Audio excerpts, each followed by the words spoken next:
A greenish obsidian blade, believed to have been found on the Texas Panhandle, may be from the 16th century expedition led by the Spanish explorer Francisco Vázquez de Coronado, a new study suggests. The sharp tool's provenance is hazy, but a chemical analysis of the obsidian reveals that it came from the Sierra de Pachuca mountain range of central Mexico, where many indigenous people on the expedition got raw materials for cutting tools, the researchers found. It's possible that an indigenous person traveling with Coronado crafted the blade in Mexico and later discarded it in Texas, which could help determine Coronado's exact route through the Lone Star State, the researchers said.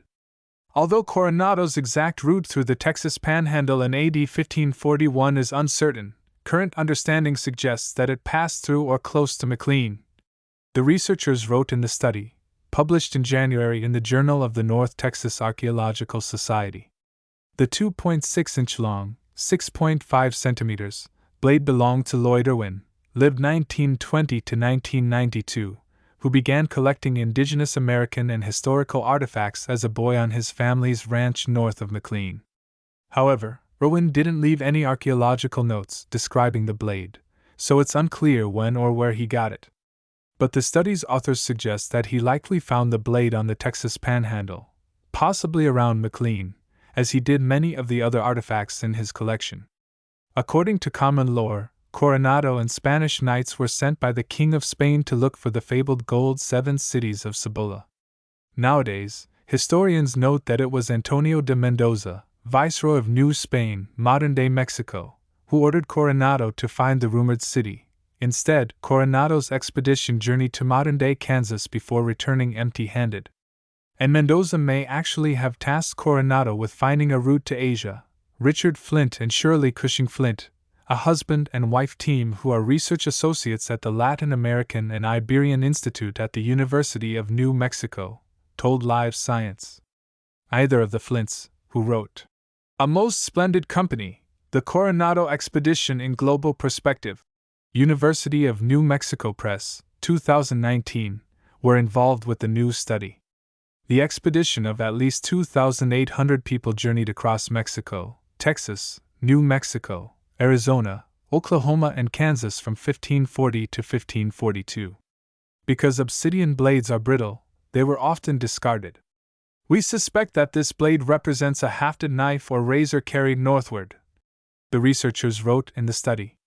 "This small, unassuming artifact fits all of the requirements for convincing evidence of a Coronado presence in the Texas Panhandle," study co-author Matthew Boulanger, an anthropologist at Southern Methodist University, said in a statement.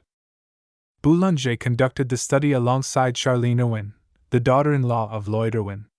X-ray fluorescence, XRF, spectrometry, a non-invasive technique that determines an object's elemental composition, revealed that the blade is wholly consistent with obsidian from the Sierra de Pachuca source in central Mexico, about 55 miles, 90 kilometers, northeast of Mexico City, the authors wrote in the study.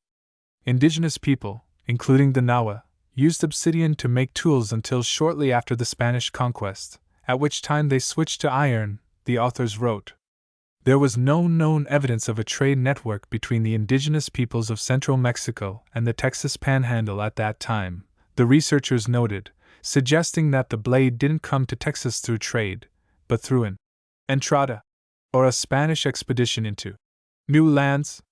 While there were other entradas in this region in the 16th and 17th centuries, Coronado's was the largest and had the most warriors, so they were more likely to carry these obsidian blades, the researchers wrote. But given the uncertainty of the blade's origins, it's hard to say for certain whether it came from the Coronado expedition, the Flints said.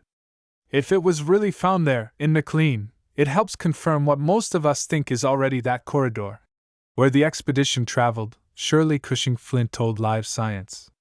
Which is nice. You know, we don't have a piece from there. Richard Flint told Live Science the find would be more convincing if there were other objects, not necessarily the same kind, but other ones that might be also associated with the Coronado expedition. Such a discovery, said Flint, could offer better evidence that Coronado passed through hundreds of years ago.